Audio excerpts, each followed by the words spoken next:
Oh, hi guys, greetings all. Yeah, best from the west. I pray you're all in good health and everything's tickety boo, and life's going good for you, upstream rather than downstream. If you want to go downstream, that's up to you. Listen, I really hope and pray that today has been better for you than yesterday was. Yeah, and if you're not feeling too well, I really hope and pray that you feel much better. Okay?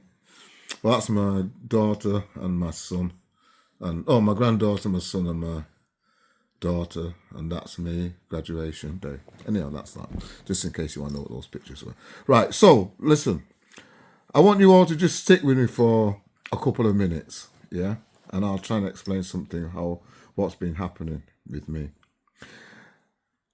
I'm born. I was born. I'm born. I was born in Barbados, right, in 1951.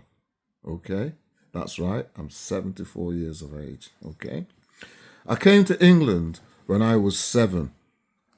Yeah, I was part of the children that was sent from the Caribbean to Britain. Yeah, to join the parents. Yeah, I came on a ship on my own. Yeah, for 21 days at the age of 7 on this massive big ship, and I had a ball of a time, I tell you. But that's by the by. I applied for a British passport numerous times. Okay. And the last time I applied for a British passport was 2018. And I'll just tell you what it says. I'll just try and read this and see what it says. Yeah. It says, you are not a citizen of the United Kingdom and the colonies following the independence of Barbados on the 30th of November 1966. You were born outside the UK in Barbados, and neither of your parents were British citizens at the time of your birth. That's a letter, okay? That's a letter. That's from the Home Office. Yeah, Home Office. Yeah, okay. Right. So I've applied for numerous times for a British passport. With me, with this Windrush scheme that's been going, yeah, I applied via the Windrush scheme for compensation. Stick with me, stick with me. 2, 3, 4 days ago, I got a call from the Home Office, someone at the Home Office. And he said to me, Mr. Carrington, because that's my name, do you realise that you were a British citizen from 1986?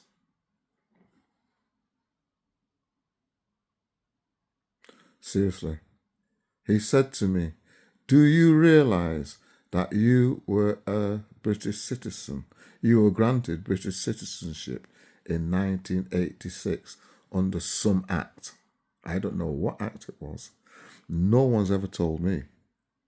I've been travelling around the world on a Bajan passport from forever. Yeah. Not that I'm not proud to be a Bajan, because I am.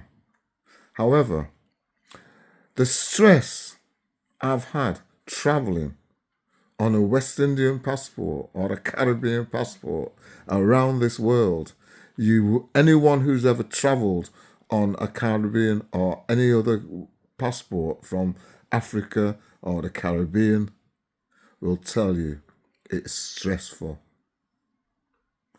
Now, I could have had a passport in 1986 and all of that stress would not. Listen, I'll tell you something. I went to Spain with my family many years ago. My son was about 3 or whatever. Yeah. And okay, let me go back really quickly. Really quickly. Stick with me, please, stick with me. When I first got my Barbados passport, I got indefinite stay put into it, stamped in it. there's a story around that, but I won't go into it. In there, let's cut a long story short. I got an indefinite stay put in my passport. So for the years, it was a 10-year passport. So I travelled for 10 years on that passport, stress and everything else. Every time I came back into the country, where you've been, what's not just where you've been, but who are you? Why are you coming to the country? Who have you got here? Rare, tear. Sometimes all half an hour, 2 hours, or whatever, they're holding me up, or whatever amount of time. Yeah. In the end, they let me in, and that's not a problem. Anyhow, what I'm trying to say is that one time I went to Ibiza with the family, and I forgot the passport that had the indefinite stay in. I just went in with the new passport. When I came back to the Manchester airport, I only had the new passport. They told me, after holding me 2 hours or more amount of time, that I had 7 days to come back with the passport with the indefinite stay in, so they could stamp the new one or do whatever they wanted to do with it. I went home, and I'm telling you this is serious. I searched the house upside down. Every crevice and corner I looked in, couldn't find the passport. Either the 5th or the 6th day, night, I'm sleeping. I jump up out of my bed, fast asleep, I jump out of my bed, I run downstairs, and I pull the carpet back, and the passport was under the carpet. Yeah. Because anyhow, never mind asking me why it was under the carpet. It was under the carpet, end of, okay? And that was the stress I was under. I'm telling you, I was fast asleep. Well, I was asleep, anyhow, put it that way. And I just jumped out of bed and ran downstairs, and I pulled the carpet back, and there was the passport. And I took it to the place, and they stamped the passport, and that was it. That's the kind of stress that I was under, trying to travel on a Barbados passport or a Caribbean passport, when all that time I had British citizenship. Don't you think they took the piss? Don't you think they took the piss? So I'm really, really pissed off, actually, when I tell you and this is why I'm putting this out here. I'm really, really pissed off when I think of all those times, that I was stopped, and questioned after coming here at the age of 7. It wasn't my fault. My mother was asked to come here. I went from part of the Windrush business. Yeah. How many times I went to Cyprus, got to Egypt, got to Alexandria, and couldn't get into Egypt because they told me that they didn't know where Barbados was.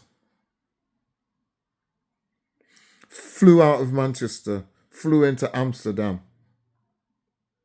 got to the guy at the door, not the door, the immigration place. And a man turned around and looked on the thing and said, "Nah, you can't come in Barbados." Seriously. Germany, Luxembourg, there's so many different places I could mention. Yeah. So, that's the life. So I just thought I'd put it out there. And if anyone else has so really what I'm saying is, does anyone know anyone that can help me? Now that I've put my claim in, I don't know if I can put everything else that I've just said on top of it. But I really, really think they owe me. I mean, I really think they owe me. Seriously. Don't you agree? Seriously. Because at the end of the day, it's not even like I'm a crook or anything. I'm just a normal guy. I know a lot of people might not believe that and think, shut up. But yeah, seriously, all jokes aside, I'm trying to make light of this, but really inside, I am pissed off.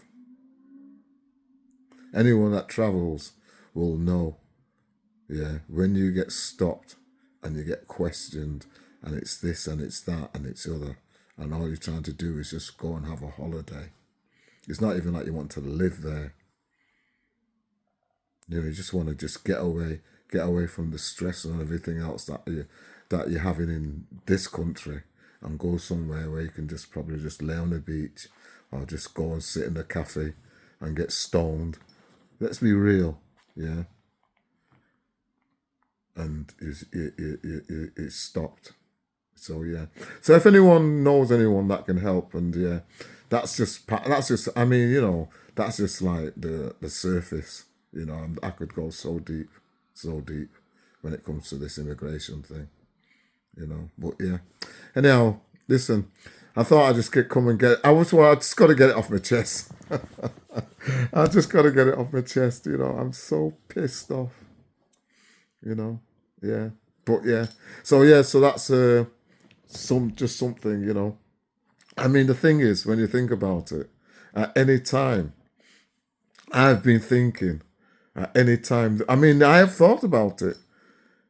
What happened if they come and send me to Barbados? Because as far as they're concerned, and as far as I'm concerned, I'm not a British citizen. So they could throw me out at any time.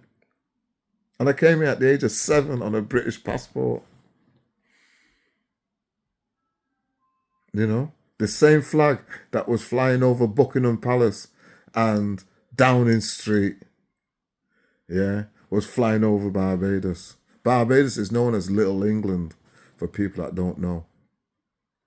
Yeah. Barbados was the first island that you come to from Africa. Yeah. The whole of the slave trade, and the whole of the what's the word I'm looking for? The whole of the structure, the slave structure, if that's not the right word. I can't think of the word right now, but everything that came out of slavery was penned and fashioned in Barbados. And for them to turn around and say my mother and father wasn't British when my mother was born in 1922. So you're telling me that Barbados wasn't part of the British Empire in 1922? It didn't get independence till 1966. So what are they trying to say? And my mother had a British passport. And that's a really mad thing about it. My mum had a British passport, and your lineage is done on your mother, not your father. Well, from what I gather, if I'm wrong, please put me right. So yeah.